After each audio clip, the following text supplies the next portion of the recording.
오늘도 이 아침에 주의 말씀을 듣고 기도하며 나아갈 때에 우리의 심령 가운데 내주하시는 성령님으로 말미암아 놀라운 은혜가 저와 여러분들 가운데 충만하기를 주님의 이름으로 축복합니다. 먼저 1절 말씀 함께 같이 읽습니다. 시작. 내가 이 모든 것을 너희에게 말한 것은 너희가 믿음에서 넘어지지 않게 하려는 것이다.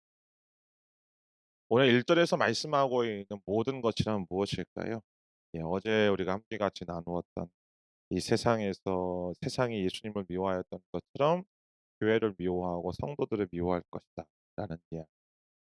이 모든 것들 이 일들에 대해서 예수님께서 말씀하셨고 그 일을 미리 이제 말씀하셨다라고 이야기를 하는 것입니다.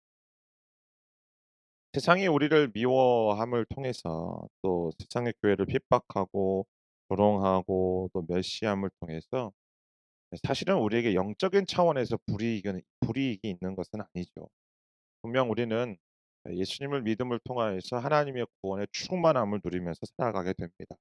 그러나 분명한 건 제자로서 산다라는 것은 또 하나님의 백성으로 살아간다라는 것은 치루어야 할 대가가 있다라는 것을 성경은 우리에게 말하고 있습니다.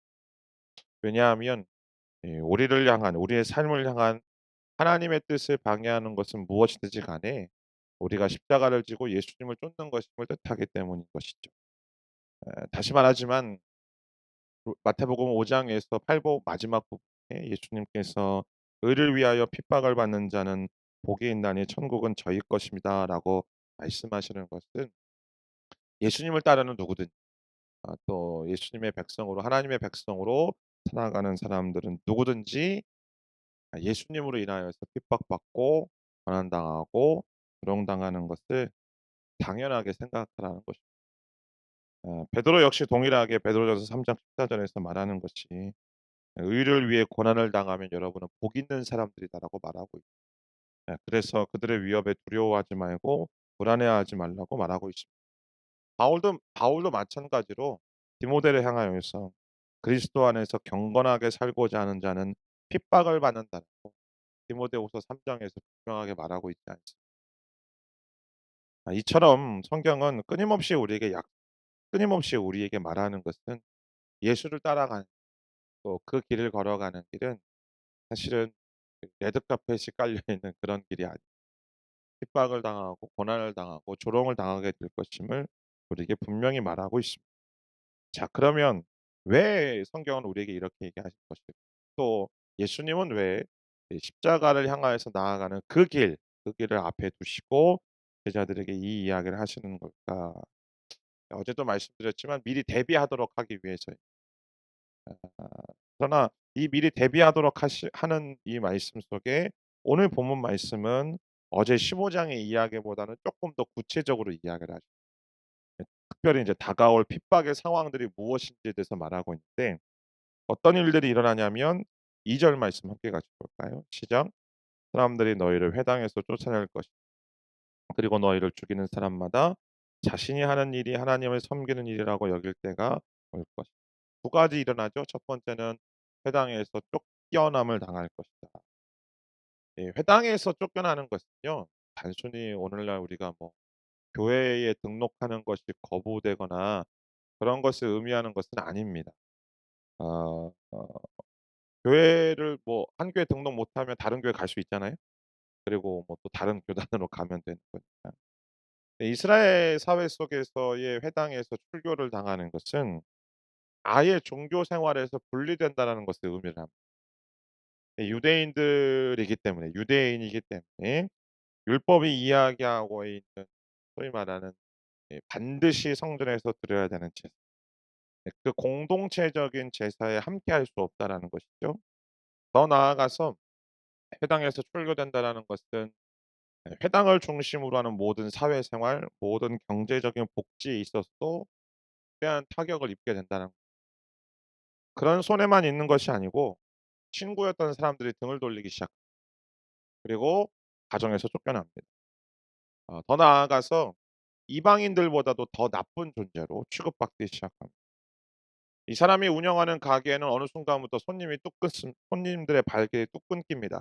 그리고 아무것도 할 수 없는 심지어 죽은 다음에 유대인들이 묻히는 그 공동 묘지에도 안장될 수 없는, 어떻게 보면 고립되고 또 완전히 배척당하고 사실은 아무것도 할 수 없는, 어떤 생활도 할 수 없는 그런 처지에 처하게 되는 것이죠.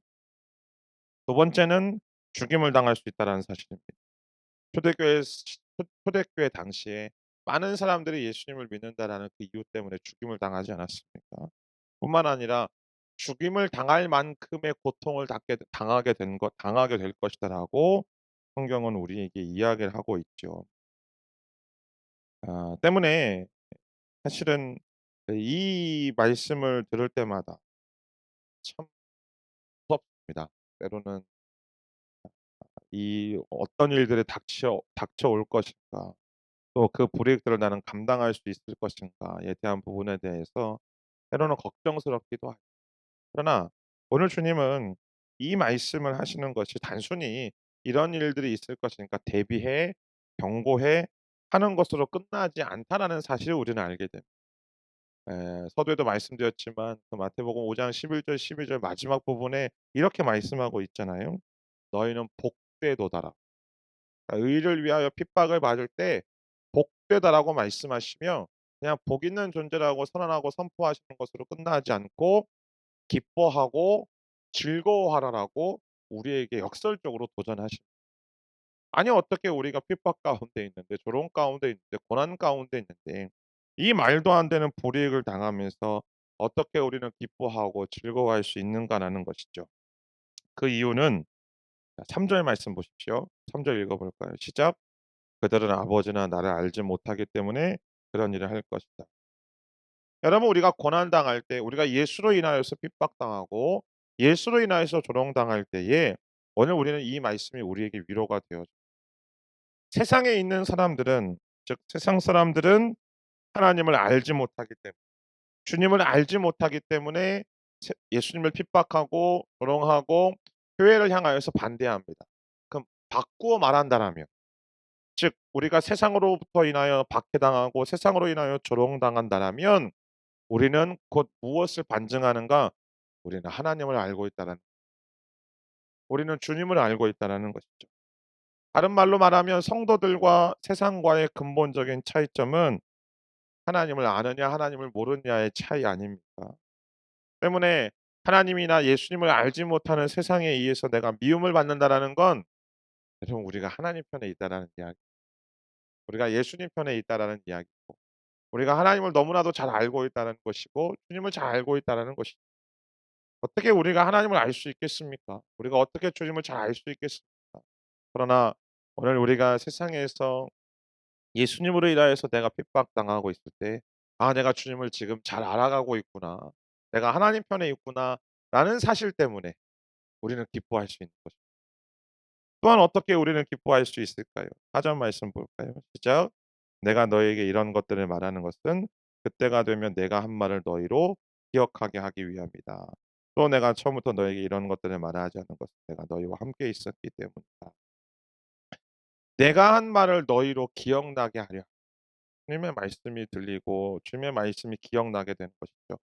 즉 우리를 향한 우리의 믿음이 더욱더 강해지고 굳건해지는, 우리를 향한 하나님의 목적이 이루어져 가는 그 일 속에 내가 놓여져 있는 겁니다. 예.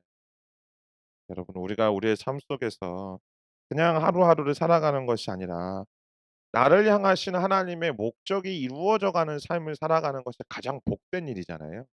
근데 오늘 주님 말씀하시는 것이 그때가 되어지면 세상으로부터 미움을 받을 때에 우리를 향한 하나님의 목적과 하나님의 뜻이 이루어져 가고 있다라는 것을 반증한다라는 것 때문에 우리는 기뻐할 수 있는 것이죠. 그리고 마지막 세 번째, 우리로 하여금 실천적인 거룩에서 자라가게 하는 것. 자 보십시오. "내가 너희와 함께 있었기 때문이다."라고 말하는 것은 주님과 함께 같이 있었을 때의 제자들은 그런 어떤 심각한 위협을 받지 않았습니다. 그러나 주님께서 승천하시고 난 다음부터는 정말 목숨의 위협을 받는 그런 상황에 직면하게 되는 것이죠. 그런데 오늘 7절 이후부터 말씀하는 것처럼 성령님을 보내 주심을 통하여서 그 성령님이 우리와 함께 하시며 그 세상에 한 그 목숨의 위험 가운데서도 오늘 우리는 주님을 더욱더 가까이 하고 주님을 더욱더 알아가게 되고 또 주님과 더욱더 친밀한 삶을 살아가는 것. 즉 쉽게 이야기하면 우리가 주님을 닮아가는 모습 속에서 살아갈 수 있게 된다라는 사실입니다. 그래서 베드로전서 1장 6 절부터 8 절까지 보면 사도 베드로가 모든 그리스도인의 삶들 속에서 우리가 보배로운 산돌로서 왕 같은 제사장으로서 온전하게 세워지게 하는, 그래서 거룩하게 하고 우리를 정결하게 하는 처방책으로 하나님이 무엇을 사용하시는가? 고난을 사용하고 있다는 사실을 우리는 알게 되어집니다. 그래서 여러분이 당하는 믿음의 시련이 불로 단련해도 없어질 금보다 더 귀해서 예수 그리스도께서 나타나실 때 칭찬과 영광과 존귀를 얻게 하려 하십니다. 사랑하는 성도 여러분, 예, 예수를 믿는 저와 여러분은 아마 해가 지나면 지날수록 주님께서 오실 그때가 가까우면 가까울수록 점점 더 낙심할 상황들을 마주하게 될 것이고 고난당할 그 상황들, 그 환난과 핍박을 받을 그 상황들을 마주하게 될 것입니다. 오늘 주님이 그 십자가에서 죽으시기 그전 그 2000년 전에 그 말씀을 오늘도 우리에게 주시는 이유는 그 길을 가는 도중에 낙심하지 말고 뒤돌아서지 말고 우리로 하여금 오히려 기쁘고 감사하고 감사함으로 그 길을 걸어갈 수 있는 이유를 우리에게 말씀해 주고 있습니다. 아, 주님을 향하여서 나아가는 그 길이 때로는 힘들고 때로는 고통스럽고 때로는 지칠지라도 그 길을 가는 가운데 우리와 함께 계시는 그 성령님의 위로와 인도하심을 의지하며 오늘도 세상을 향하여서가 아니라 주님을 향하여서 나아가는 저와 여러분의 인생이 되어지기를 주님의 이름으로 축복합니다. 자, 그런 이후에 오늘 성령님에 대해서 다시 말씀하고 있죠. 어떻게 이 일을 가능할 수 있을까? 어떻게 기뻐할 수 있을까? 자, 7절 말씀에 보면 내가 너희에게 보혜사를 보내주시는데 그 보혜사가 오셔서 하시는 일을 8절부터 11절까지 기록합니다. 8절부터 11절까지 천천히 읽습니다. 시작. 보혜사가 오시면 죄에 대해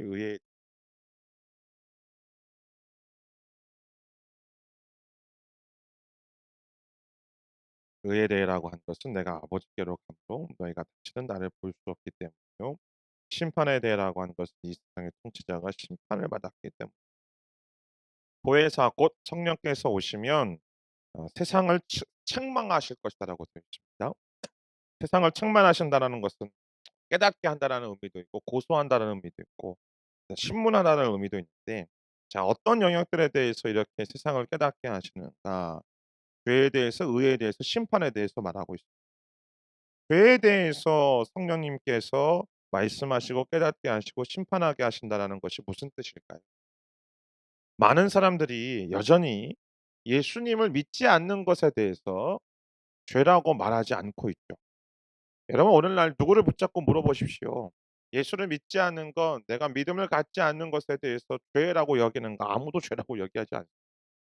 근데 성령님이 우리에게 임하시면 예수님을 믿지 않는 것이 얼마나 큰 죄인지를 하여금 우리를 깨닫게 하십니다. 왜냐하면 하나님께서 예수님을 이 세상에 보내신 것은 세상을 죄로 인하여서 타락하고 더러워진 인생들에 대한 여전한 사랑과 관심의 표현이었죠. 다시 말해서 하나님이 예수님을 보내신 것은 죄인이 멸망하도록 하기 위함이 아니라 죄인을 구원토록 하시기 위해서 예수님을 보내신 것입니다.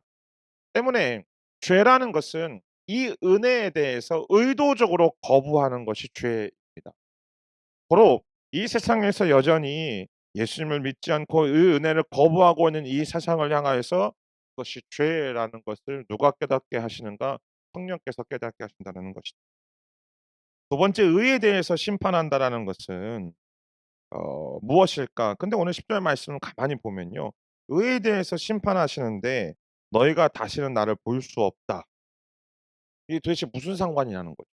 예수님을 볼 수 없는 것과 성령께서 의에 대해서 보여주시고 정죄하시는 것이 무슨 관계인가 하는 것입니다. 유대인들은 예수님이 십자가에 달려서 죽으신 것을 저주를 받아서 죽었다라고 말합니다. 그러나 하나님은 우리에게 뭐라고 말씀하십니까?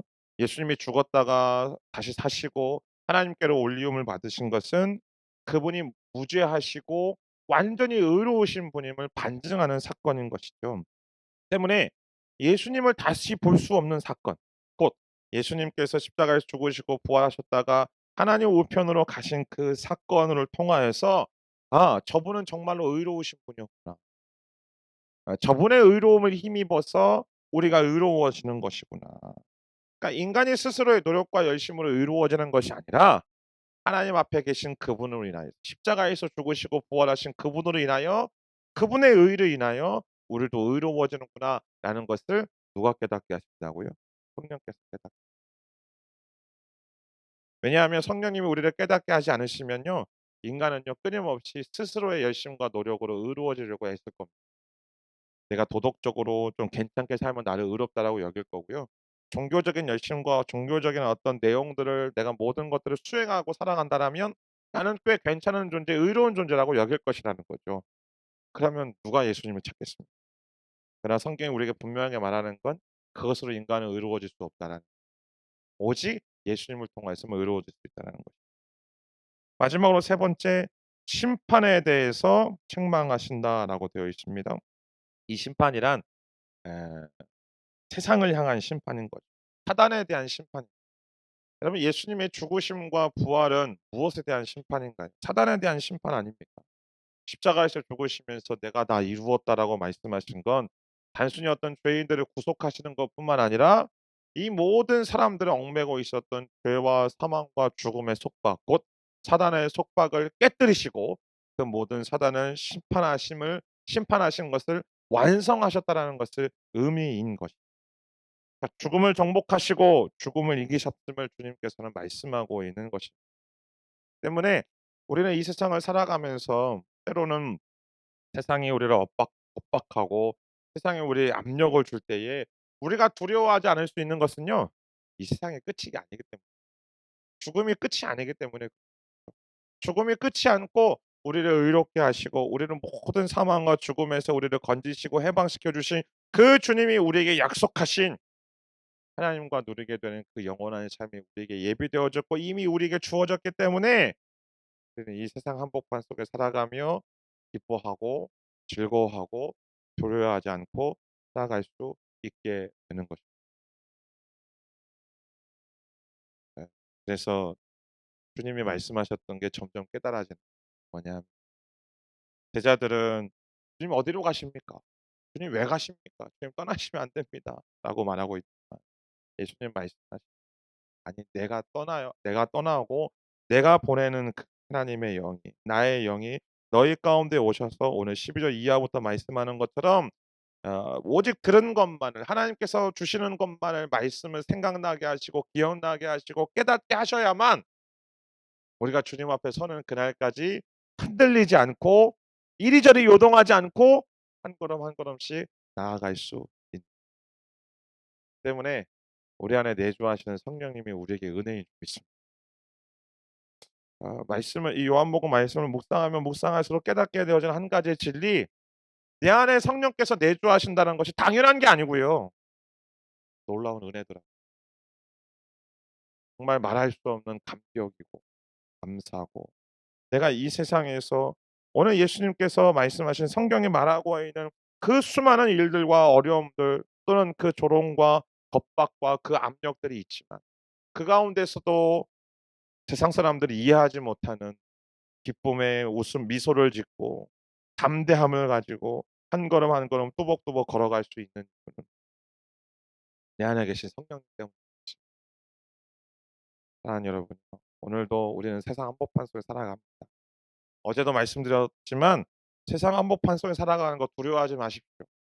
그리고 그 세상 속에서 우리가 홀로 뭐 외톨이처럼 있는 것 같이 보일 때라도 여러분 너무 염려하지 마십시오. 그 가운데 여전히 성령님은 우리와 함께 하시는 줄 믿습니다. 성령님은 우리와 함께 같이 그 길을 걸어가시는 줄 믿습니다. 어떤 순간 속에서도 심지어 내가 외로워하고 내가 고독한 상황 가운데 있고 마치 무인도에 떨어져 있는 것처럼 너무나 외롭고 슬프고 고통스러운 그 현실 속에서도 여전히 성령님은 우리와 함께 하십니다. 그리고 그 성령님 우리로 하여금 나에게 허락하신 그 주님 앞으로 가는 그 천국으로 가는 여정, 하나님 나라로 가는 그 여정 속에 동행자가 되어 주시고 동반자가 되어 주시고 위로자가 되어 주심을 통해 오늘도 우리는 성령께서 그 길을 걸어가게 하실 줄 믿습니다. 그런 오늘 복된 하루가 되시길 주님의 이름으로 축원합니다. 기도하겠습니다.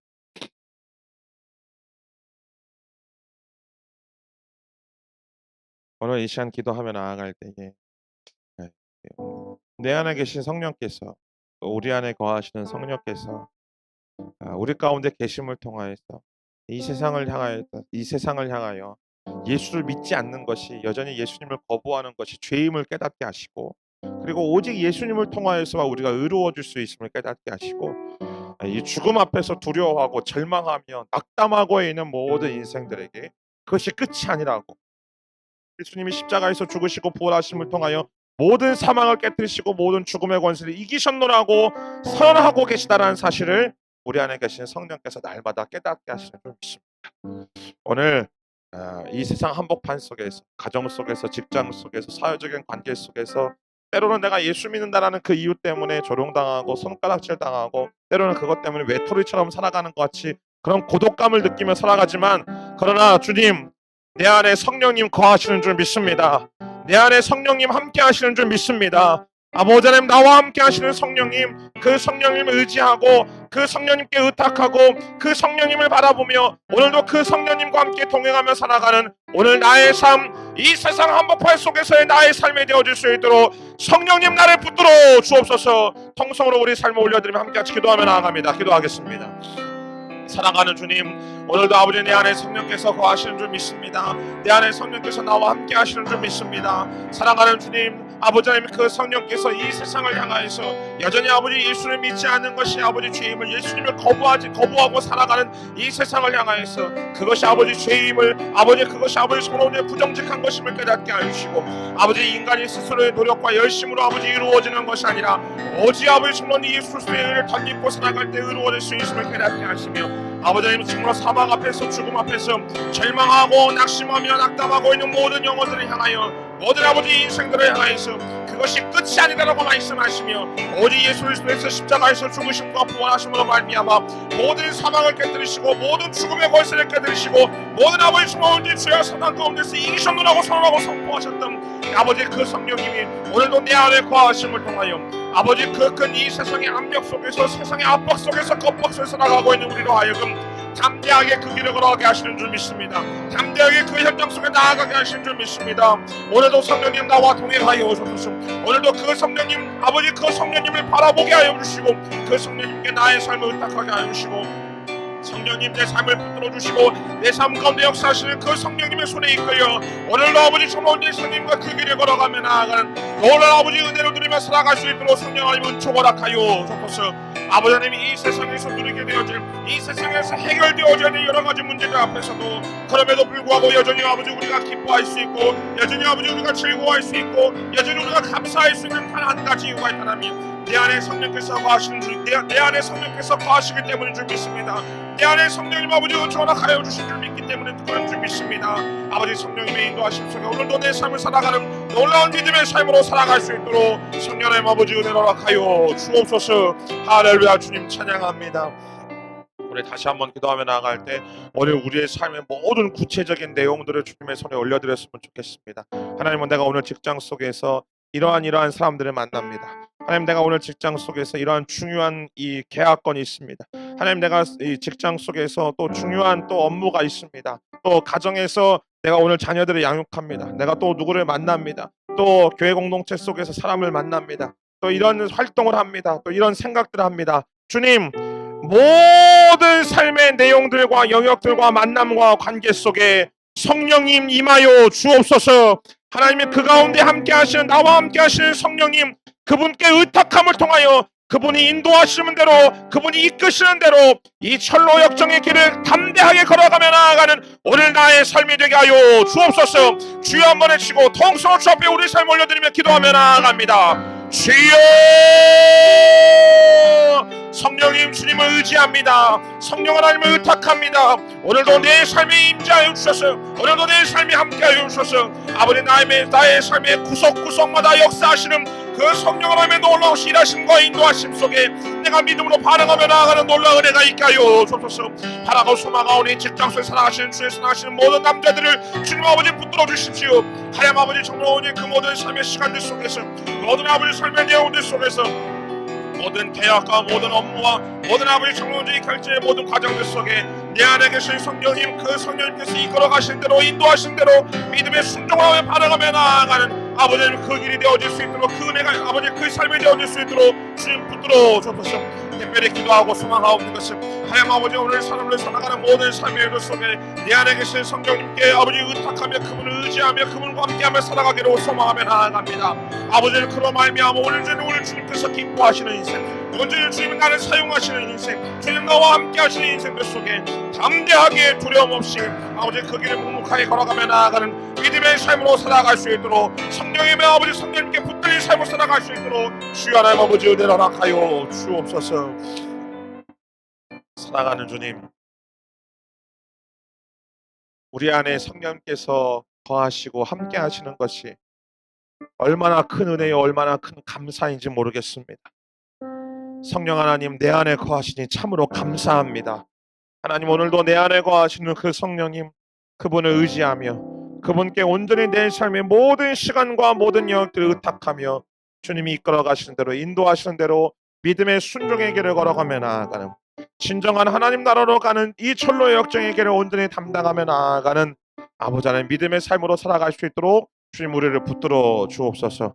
때로 세상 한복판 속에서 예수를 믿는 이유 때문에 마치 무인도에 떨어져 있는 것처럼 고독하고 외롭고 하나님 때로는 힘이 들고 때로는 힘에 부치지만 그러나 주님 내 안에 계신 성령님을 통하여 그리고 주님 우리에게 약속하셨던 그 말씀들을 통하여 나는 오늘도 기뻐하게 되는 줄 믿습니다. 나는 오늘도 담대하게 그 길 가운데 서 있게 되는 줄 믿습니다. 주님 나의 힘과 나의 열심과 나의 노력 나의 결단이 아니라 오늘 내 안에 계신 성령님께 붙들림 받아오짐을 통하여 나의 오른손을 붙잡고 나를 이끌어 가시는 분, 나의 두 발을 붙잡고 앞으로 내딛게 하시는 분, 나를 아버지 하나님 내 뒤에서 내 등을 밀어주시고 나와 함께 같이 그 길 속에서 위로하시고 격려하시고 응원하시는 그 성령님께 붙들림 받아요. 오늘도 그분과 함께 동행하며 나아가는 오늘 우리의 삶이 되어질 수 있도록 주 하나님 우리와 함께 동행하여 주옵소서. 감사하며 예수님의 이름으로 기도합니다.